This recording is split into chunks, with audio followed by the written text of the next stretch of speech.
La comunitat musulmana del districte ha crescut molt en els darrers anys i això ha fet que l'única mesquita que hi ha a la zona s'hagi quedat petita.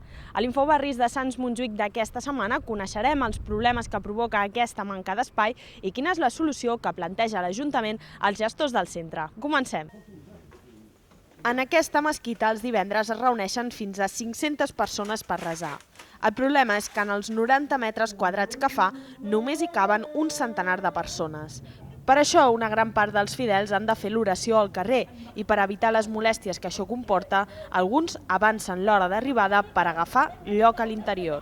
La incomodidad principal es, no tenemos, bueno, entre nosotros casi siempre es la idea de no caber dentro.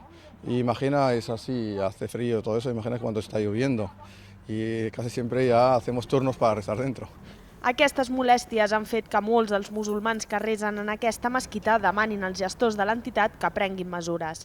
Ells asseguren que ja s'han posat en contacte amb l'Ajuntament per demanar-li que els cedeixi un espai a Can Batlló o un terreny per poder construir-hi una nova mesquita.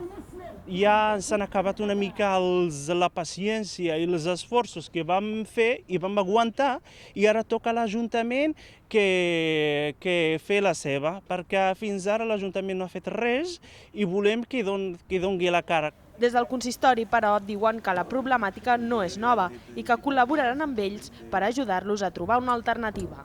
En els propers dies ens posem en contacte entre el districte de Sants Montjuïc i els portaveus o els líders d'aquesta comunitat per poder parlar de cara al futur com podem trobar la millor solució. No és una situació en la que haguem de donar una solució demà passat. Hem de trobar la millor solució possible i aquestes coses no són fàcils. Des del Centre Islàmic de Sants demanen celeritat a l'Ajuntament. Asseguren que la manca d'espai que pateixen farà que alguns locals de l'entorn es converteixin en petites mesquites i això, segons els membres de l'entitat, podria generar problemes de convivència.